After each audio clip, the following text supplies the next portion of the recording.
자, 혼합물의 분리입니다.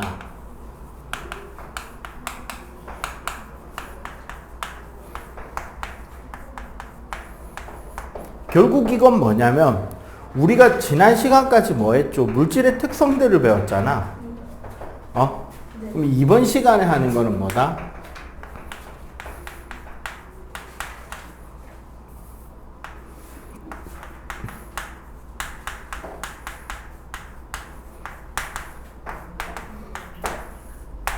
물질이 가지고 있는 특성의 차이를 이용해서 뭐를 한다? 혼합물을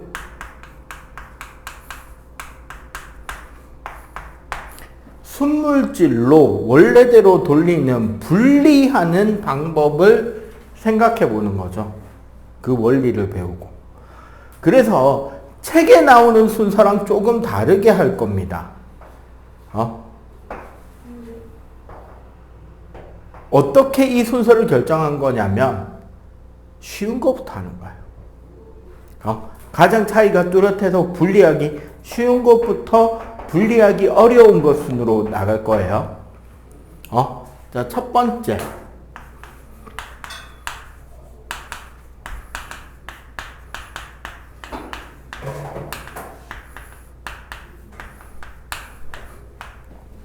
밀도차.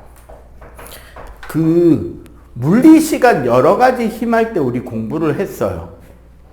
밀도 차이에 의해서 만들어지는 힘이 있죠. 바로 뭐?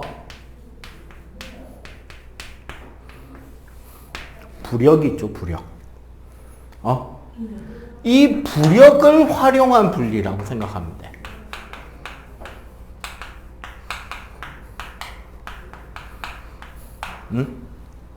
그래서 밀도 차이를 이용하는 분리에서 첫 번째가 고체 A와 고체 B. 밀도는 누가 크다 할까요? A가 크다 할까?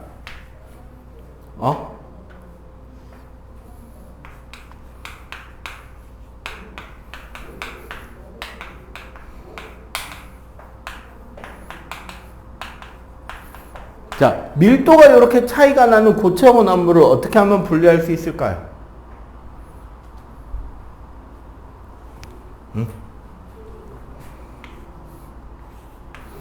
A와 B를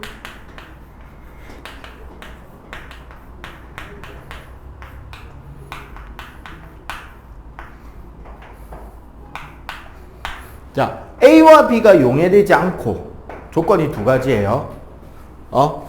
밀도가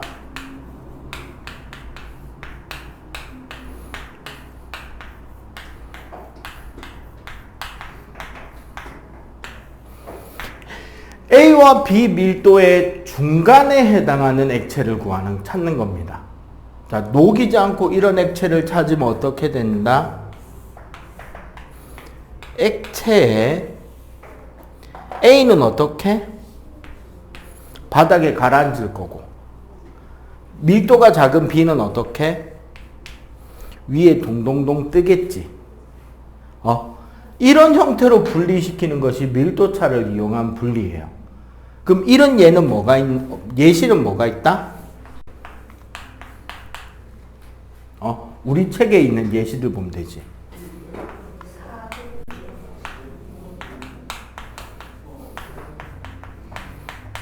일단 제일 많이 나오는 게 새 달걀하고 오래된 달걀 구별하기. 달걀은 이거 설명 잘 들으세요. 달걀은 우리 요 맨들맨들한 쪽에 공기가 좀 차 있잖아요. 이렇게 까보면은.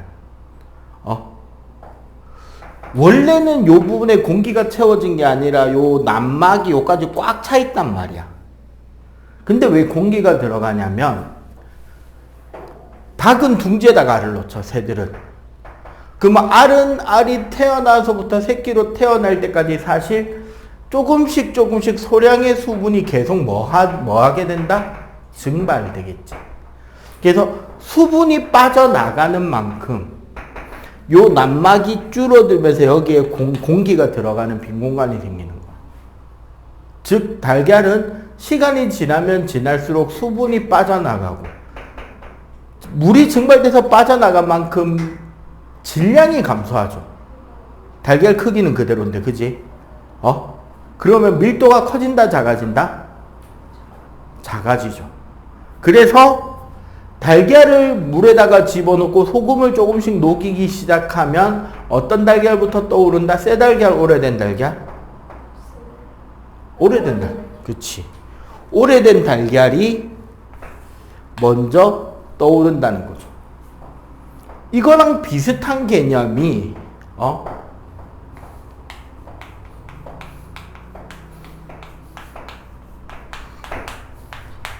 쭉 정의하고 알고 우리 곡식들 중에 그 다음 해 벼농사를 하기 위해서 영양소가 꽉 찬 벼하고 영양소가 덜 채워진 벼를 구별할 때도 소금물을 이용해서 띄우면 되고 그 다음에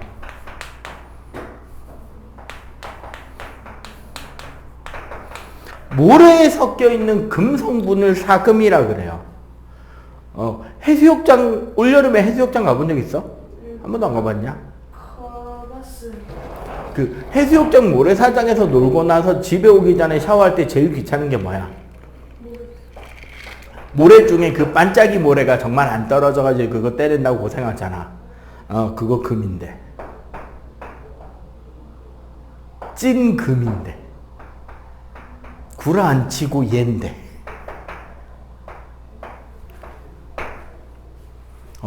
그래서 어떻게 하냐면, 삿갓이나 이렇게 약간 삿갓 모형으로 생긴 사금 채취용 접시가 있어요.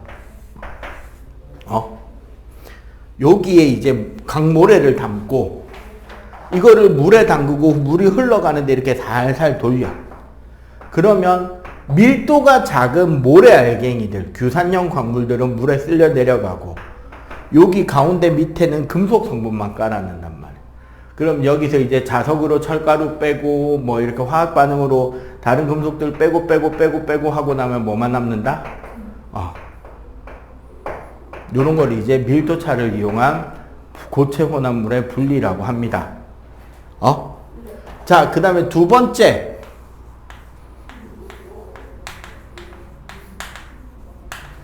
밀도차를 이용한 액체 혼합물 분리는 언제만 되느냐? 바로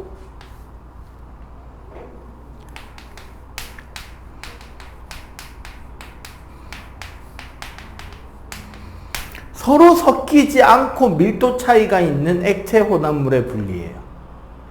밀도 차이가 큰 액체들은 서로 잘 안 섞이거든. 가장 대표적인 게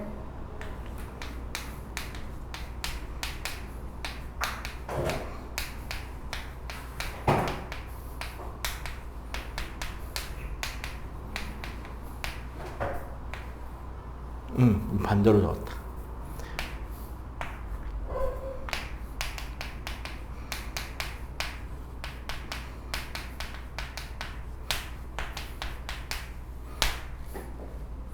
에테르, 기름, 물, 산화탄소, 수은 얘네들이 이제 밀도차가 난단 말이야. 그리고 잘 안 섞여요. 얘네들은 어떻게 된다? 그 양이 적을 경우는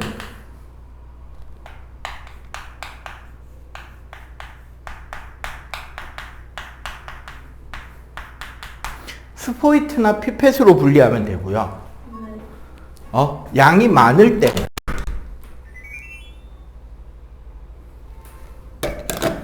양이 대량일 때는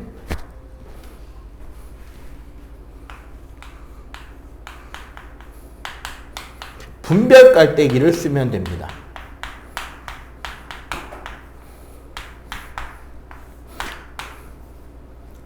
거기 그 그림 있죠? 분별 깔때기. 네. 자, 어떻게 쓰는 거냐면 분별 깔때기에 액체 혼합물을 부어 놓고 혹시나 모르니까 잘 흔들어서 저렇게 스탠드에 세워요.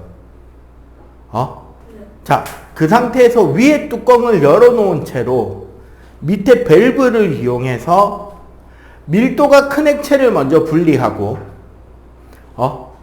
액체 두 개 섞여 있는 경계선 부분을 따로 받고 그러면 이제 밀도가 작은 위에 액체만 남아있지 위에 액체들은 뚜껑으로 이렇게 따라내면 되는 겁니다. 그러면 그 경계선 부분 분리한 거는 양이 많을까 적을까? 적겠지? 걔는 스포이트로 분리하면 되는 거예요. 그래서 2학년들 서술형 문제로는 이 혼합물의 분리 단원을 시험 치게 되면 요런 실험하는 도구나 순서들 있죠. 요런 것들을 종종 많이 물어보기도 합니다. 액체 혼합물의 분리의 가장 대표적인 예로는 뭐가 있다? 거기 책에도 나와 있죠. 물하고 기름 분리하는 거. 특히 유조선 같은 게 침몰했을 때 그 유출된 기름이 위에 뜨잖아. 그 위에 떠오른 기름들을 어떻게 오일 펜스를 쳐가지고 밑에 바닷물은 통과가 되는데 위에 기름들은 이렇게 가둬두게 한 뒤에 기름을 흡수 잘하는 그런 기름 흡수 물질들을 바다에 던져가지고 기름을 쫙 흡수해서 빼내는 형태로 그렇게 분리를 합니다. 오케이? 일단 요거 필기. 빨리 필기 정리하세요. 자, 방금 서로 섞이지 않는 액체를 뭐로 분리했죠? 밀도차를 이용해서 분리했잖아. 네. 그러면 두 번째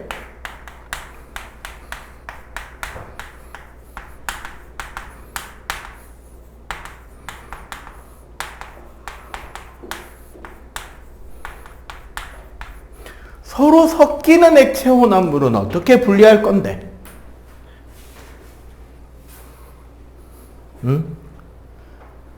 서로 섞이는 액체 혼합물이나 액체 고체가 섞여 있을 때 있죠. 혹은 액체 플러스 고체, 특히 이 고체가 불순물일 때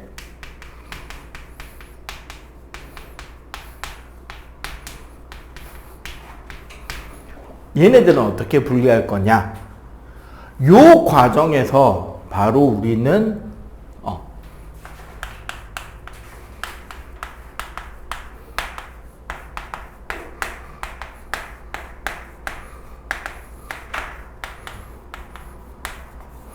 끓는 점 차이를 이용해서 분리하게 되는데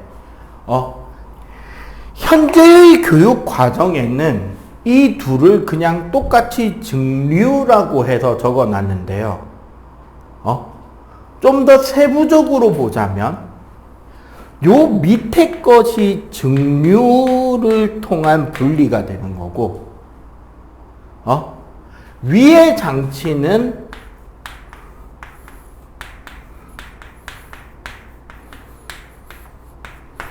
분별 증류라는 거예요. 원래는.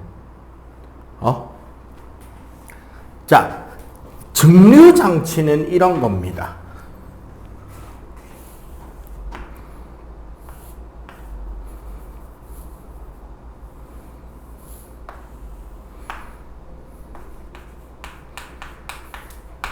액체와 고체가 혼합된 액체를 플라스크에서 끓여요. 끓인 증기를 요 가지 달린 플라스크에서 빼내서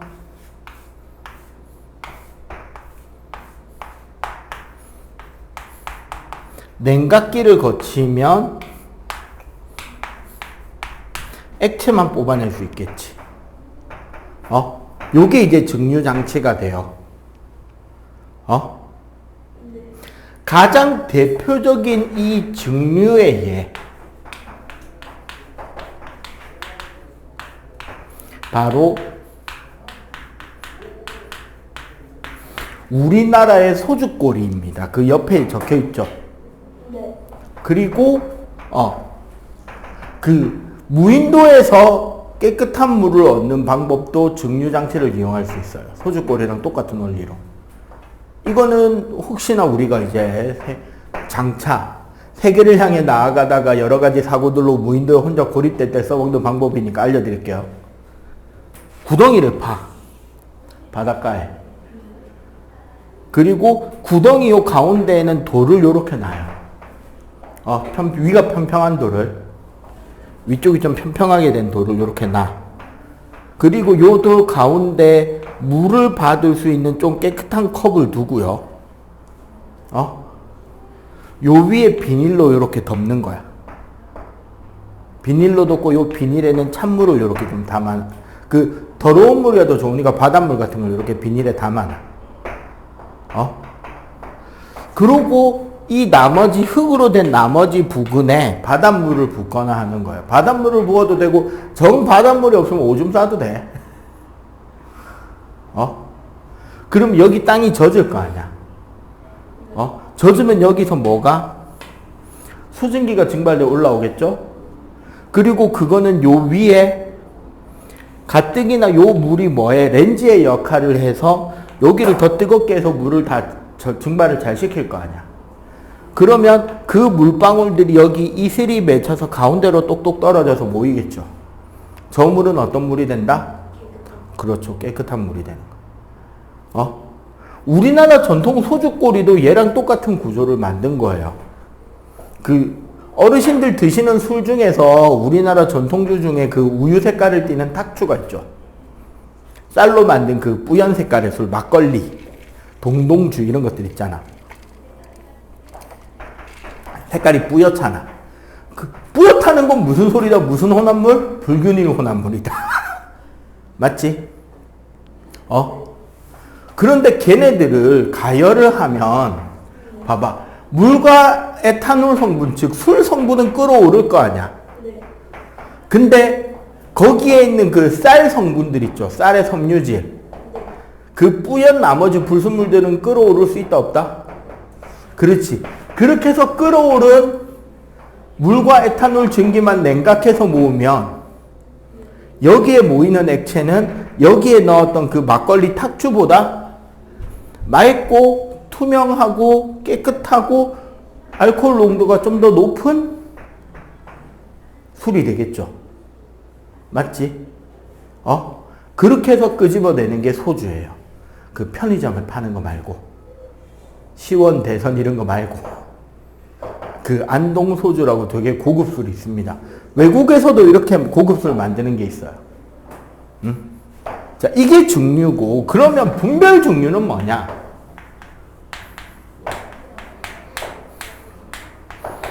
우리 지난번에 배웠어요.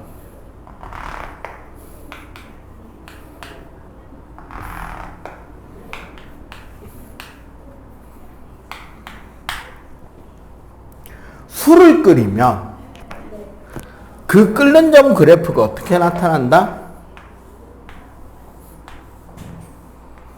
요렇게 된다 그랬지. 요 과정이 바로 에탄올이 끓는 곳이고 여기가 물이 끓는 곳이겠죠. 그러니까 어느 영역? 여기서 한 요 영역 정도 사이에서 온도를 유지하면 뭐가 더 많이 끓어오른다? 에탄올이 더 많이 끓어오르고 물의 증발은 소량이 일어나겠죠. 이러면 물과 에탄올을 뭐 할 수 있다? 분리할 수 있겠죠. 특히 요 그래프는 혼합된 액체의 종류만큼 수평 혹은 그 수평 비슷한 구간이 나타난단 말이야. 그래서 끓는 점 차이를 이용해서 온도가 점점 낮아져도 기체가 되는 건 계속 기체로 올라가게 만드는 장치가 바로 증류탑입니다.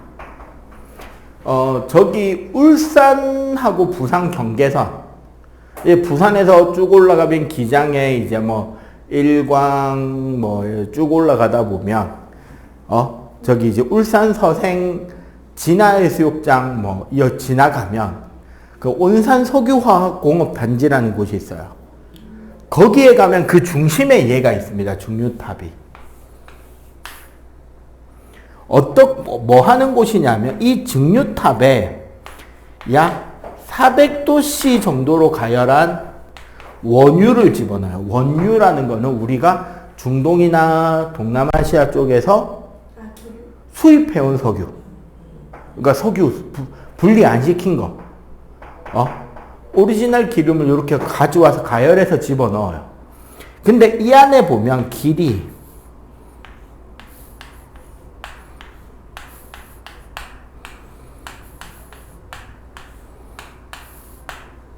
요렇게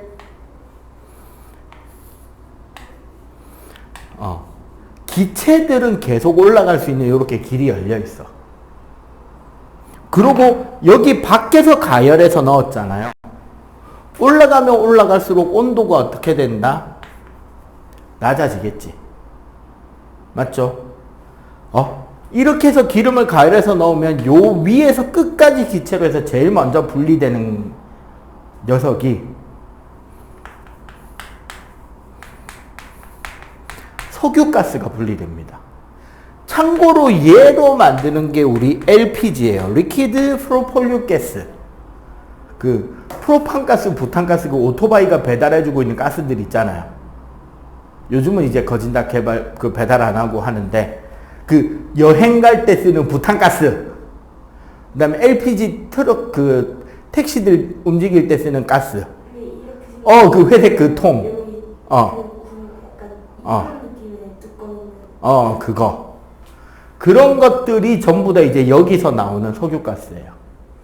그 다음에 그 책에 보면 여기서 액체로 나오는 게 휘발유라고 돼 있는데 원래는 여기서 나프타라는 게 나옵니다. 나프타라는 거는 우리 석유화학공업의 원재료 중에 하나예요. 쉽게 생각하면 플라스틱 만드는 재료입니다. 플라스틱 원료인 거예요. 근데 봐봐, 우리 실생활에 플라스틱 되게 많이 쓰인다. 네 바지도 플라스틱일걸?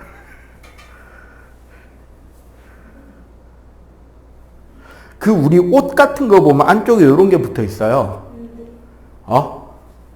보통 그 왼쪽 안에 붙어 있지. 여기에 보면 그 옷의 소재가 적혀 있단 말이야. 아마 네 위에 거는 면 100% 같아요. 코튼 100이라고 돼 있을 건데 소재. 맞아요. 코튼 100. 근데 내가 볼 때 이 바지 소재는 코튼 100 아닐 것 같아. 그건 이제 보통 요 안쪽에 있습니다. 뒤쪽이나 안쪽 요 안에 있거나. 그런데 집에 가서 확인해 보세요. 거기에 폴리 어쩌고 저쩌고 적혀 있거나 나일론이라고 적혀 있거나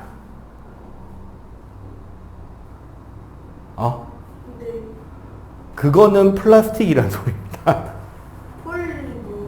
폴리에스터, 폴리스티렌, 폴리에스테르, 기타 등등, 등등. 폴리 어쩌고 저쩌고 아니면 나일론. 심지어 고어텍스도 플라스틱이죠. 그 바람막이 같은 거 등산복에 많이 쓰는 재료 있어요. 등산하는 그런 데도. 당연히 네 신발 전신은 플라스틱이죠. 잠시만.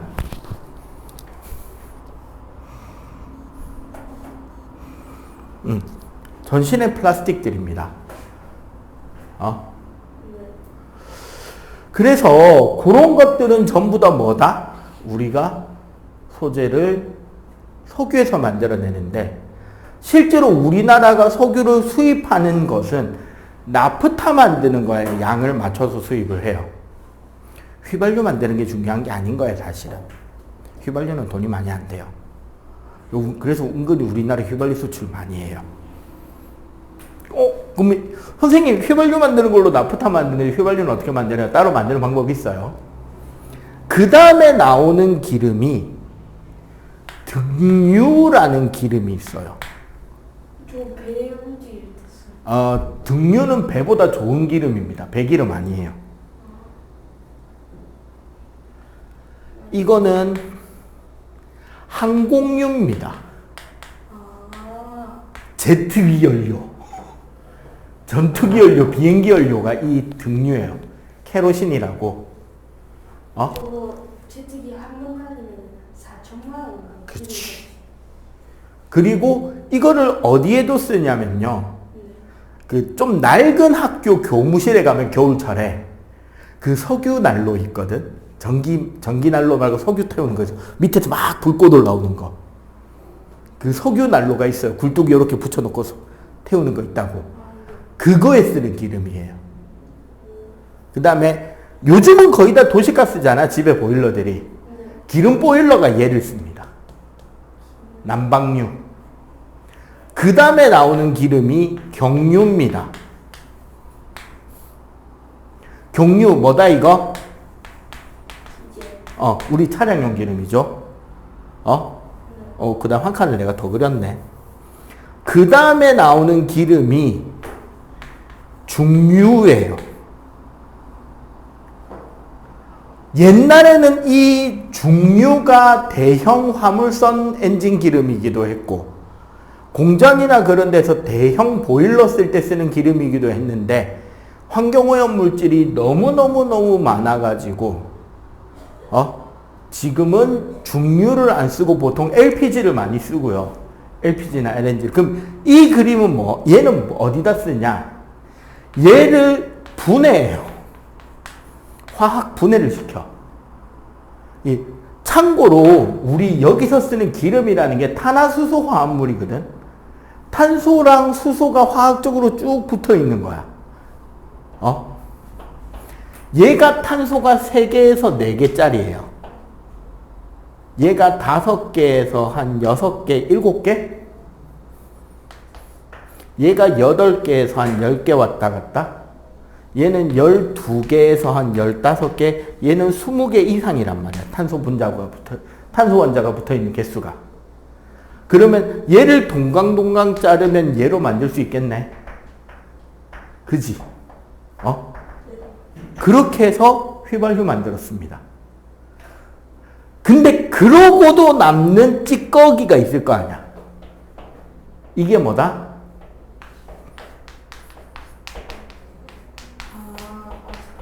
우리 그 도로 포장할 때 그 자갈 붙이는 검은 그 끈적끈적한 기름 찌꺼기 같은 거 있잖아. 그게 이거 다 빼고 난 찌꺼기예요. 요렇게 해서 기름을 나눠 쓰고 남는 기름 우리나라 수출도 합니다. 오케이? 자, 요거 빨리 정리.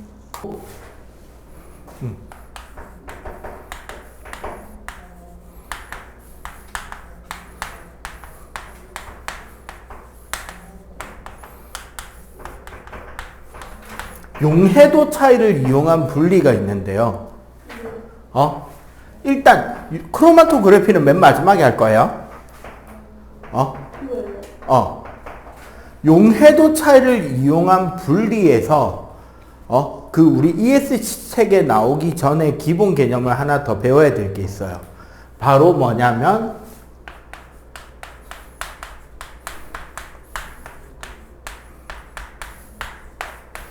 추출과 거름입니다.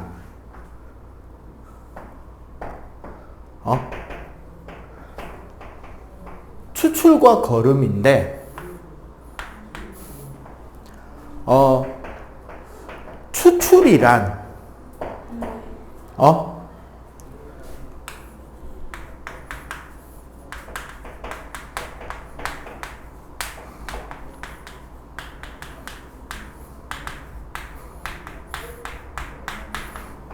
내가 원하는 물질만 용해시키는 게 추출이에요. 내가 원하는 물질만 녹여내는 걸 우리는 추출이라 그래. 거름이란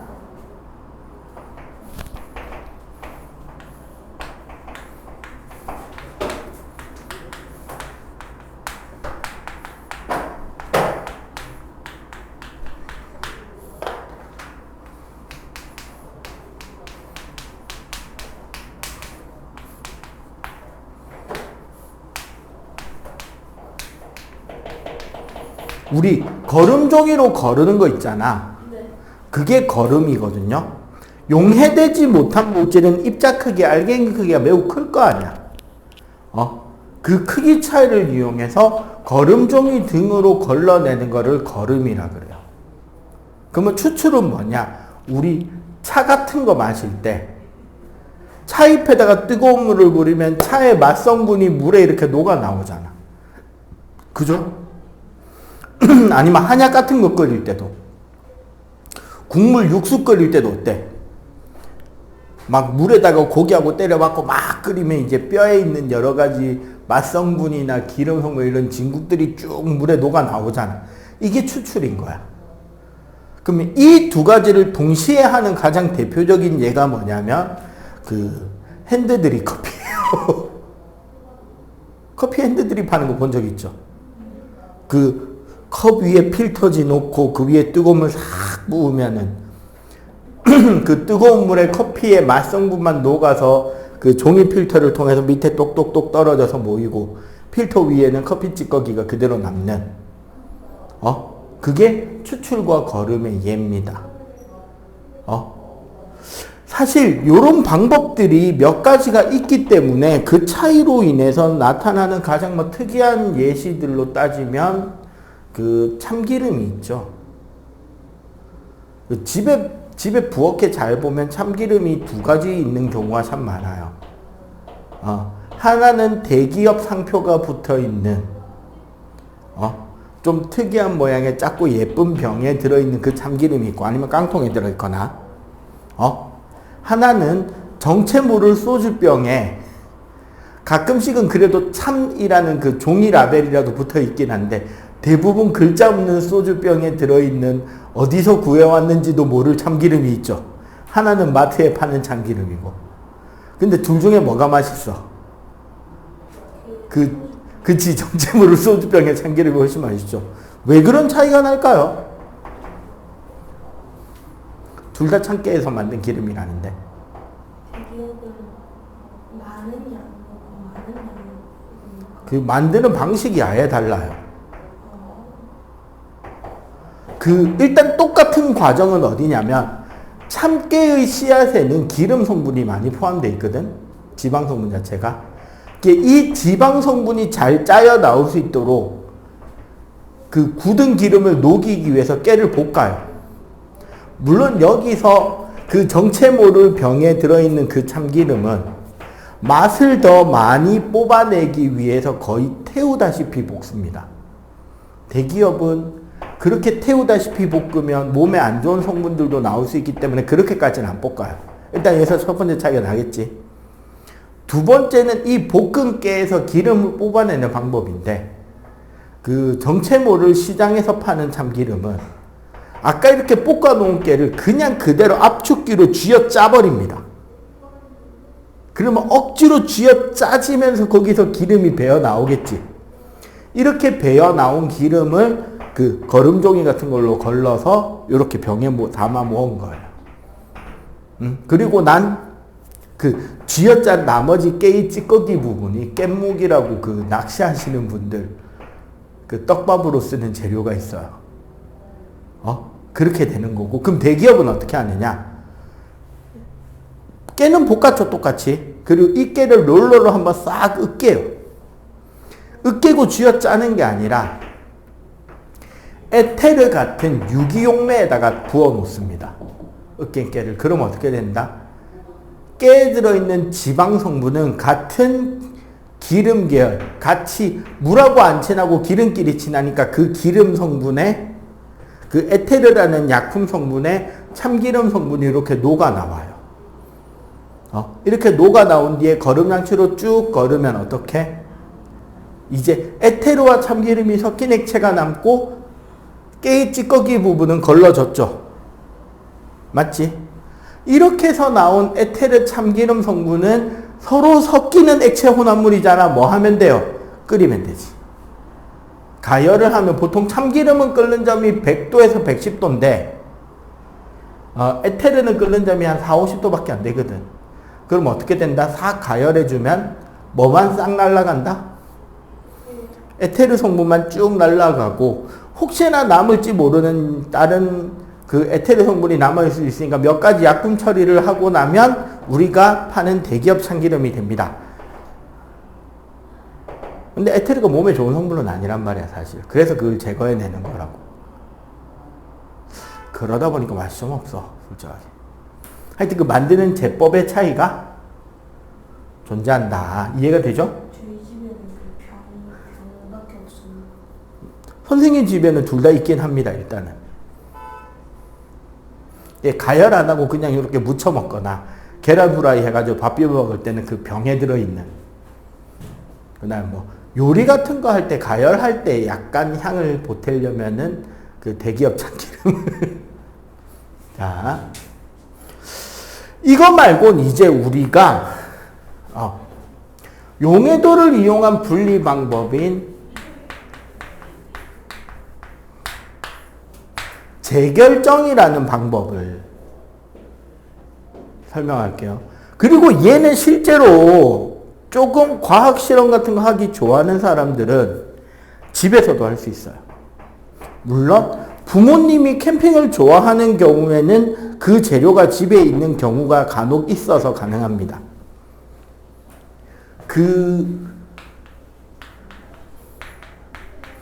붕산이라는 가루가 있어요. 캠핑 하시는 분들은 보통 이 붕산을 쓰는데 어떻게 쓰냐면, 이 붕산은 그 고체인데 보통 텐트 쳐놓는 캠핑 사이트 부근에 이렇게 뿌려놓으면 뱀이 안 들어와요, 그 안으로. 이 냄새를 싫어해서. 그래서 뱀이나 다른 벌레 오지 말라고 텐트 부변에 이렇게 삥 눌러서 뿌리는 가루인데, 문제는 이게 약국에서 그냥 캠핑용으로 파는 그런 붕산 퀄리티하고 과학 연구실에서 실험용으로 쓸 때의 붕산하고는 불순물 섞여 있는 차이, 순도의 차이가 어마어마하단 말이야. 그러면 싸구려 붕산을 비싼 붕산으로 만들려면 붕산만 따로 빼내야 될 거 아니야. 이물질은 버리고. 그거 하는 방법이에요. 어떻게?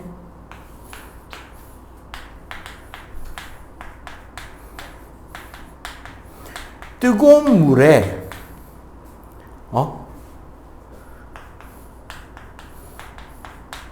붕산 플러스 불순물이 섞여 있는 붕산을 최대로 녹인 후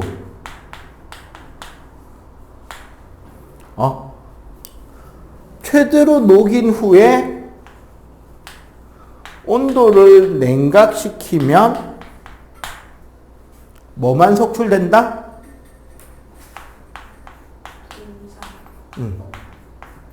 붕산만 속출됩니다. 이렇게 해서 붕산을 뽑아내면 붕산의 순도가 높아지게 돼 있어요. 만약에 더 농도를 높이고 싶다. 그럼 어떻게 하면 되느냐? 여기 아까 이렇게 최대로 녹였잖아. 녹인 요 컵에 요 나무 작대기에 실을 달아서 포화 상태일 때예요. 여기에서 붕산 알갱이를 이렇게 하나 매달아 놓는 거야. 실 끝에. 이러고 얘를 천천히 식히잖아. 그러면 여기 매달려 있는 붕산 알갱이에 다른 붕산 알갱이가 붙으면서 이렇게 붕산 결정이 자랍니다. 실에 매달린 채로. 완전 투명한 보석같이 얘를 만들어줘요, 알갱이가. 이러면 이제 아주 순도가 높은 붕산이 모이겠죠. 이거 만질 때요? 네. 붕산은 그렇게 위험한 물질을 가지는 않으니까 그냥 장갑 끼고 만지면 좀 더 좋고, 그 아크릴 라텍스 장갑 있지? 그 정도만 끼고 하면 돼요. 그 다음에 분별 결정이라고도 있어요. 이거는 뭐냐면 우리 소금 같은 경우는 용해도 곡선에서 온도에 따른 용해도 차이가 크다 작다? 거의 없어요. 근데 그 그래프 보면 붕산은 조금 있단 말이야. 그러면 소금하고 붕산하고 섞여 있을 때는 요거 봐봐. 여기서 그래프를 왔다 갔다 시키면 누구만 석출된다? 분산. 네, 그렇죠. 붕산만 석출됩니다. 그래서 분별 결정이란 온도에 따른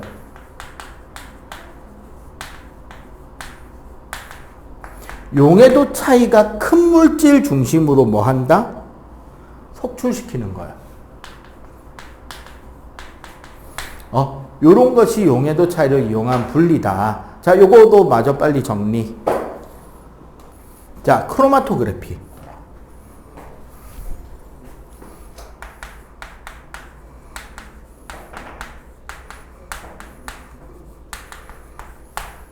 크로마토그래피는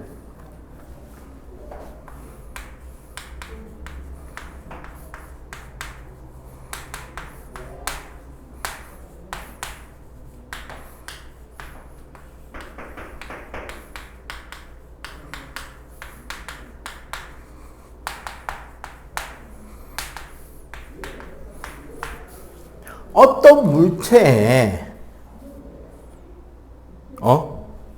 어떤 물체에 용매가 쫙 흡수돼 들어갈 때 있잖아. 그 용매가 흡수돼서 스며들어서 퍼져나가는 속도에 대해서 각 용질 입자가 그 용매 입자를 따라가는 속력은 완전히 똑같지 않아요. 이거는 왜 그렇게 되냐면 그 용질 입자가 용매랑 사이의 인력 크기랑 용질 입자와 그 종이라던가 분필의 입자와의 인력 차이가 있단 말이야.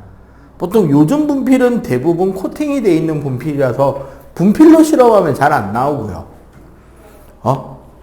그래서 보통 뭐로 하면 제일 잘 되냐면 그 부모님들 중에 커피 마시는 거 좋아하는 집은 쓰다가 남긴 커피 필터지가 찬장어디에 들어있습니다.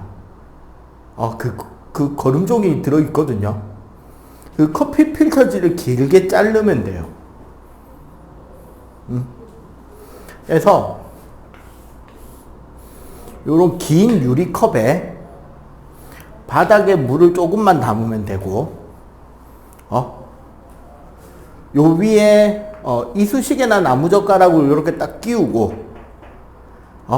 이 이쑤시개나 나무젓가락에 커피 필터지가 어디에 요 물에 잠길 만큼 이렇게 잘라 붙이면 돼.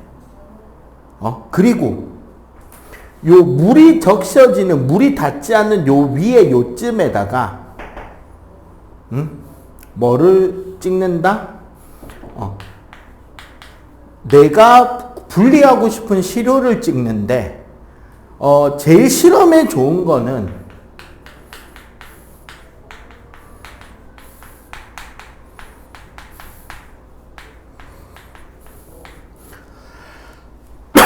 검정색 수성 사인펜 있어요. 그 사인펜 보면 수성이 있고 유성이 있거든. 검은 색깔 수성 사인펜을 쓰면 됩니다. 검은색 수성 사인펜을 한 번만 대충 점 찍으면 안 되고 계속 반복해서 이렇게 점을 계속 칠을 해가지고 점을 찍어주는 거야. 이렇게 해서 여기에 딱 담궈놓고 물이 너무 증발되면 안 되니까 요 위를 랩으로 싹 덮어줘도 좋아요. 이렇게 하면 어떻게 되느냐? 이렇게 쭉 물이 쫙 흡수돼서 올라갈 거 아니야. 물이 쭉 흡수돼서 올라갈 때 그 안에 검은색 잉크를 구성하던 각 사인펜의 색소들이 이렇게 색깔별로 위치가 나뉘게 돼 있어요. 왜? 번져나가는 속도가 물질마다 조금씩 차이가 나는 게 이렇게 드러난다는 거지. 자, 이 크로마토그래피는 장점을 외우셔야 됩니다.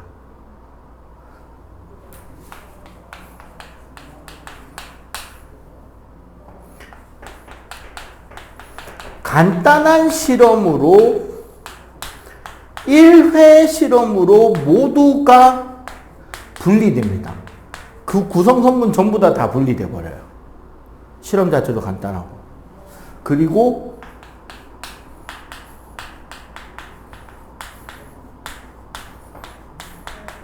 매우 시료의 양이 적어도 다 나옵니다.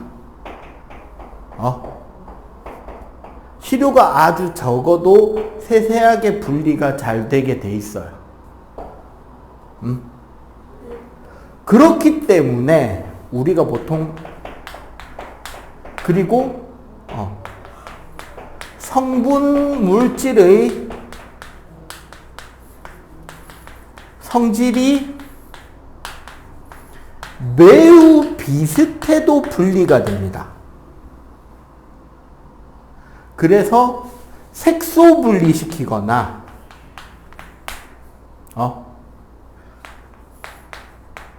의료용 검사할 때 많이 씁니다. 약물 검사 있죠. 이런 데 써요. 단점 하나는 대량을 분리하기는 쉽지 않다. 그래서 마약 검사 이런 거 할 때 많이 써요. 피 검사, 마약 검사, 그 다음에 운동선수들 도핑 테스트 하잖아. 그런 거 할 때 요거 쓰면 거진 다 나와요. 오케이? 자, 요거까지 필기하고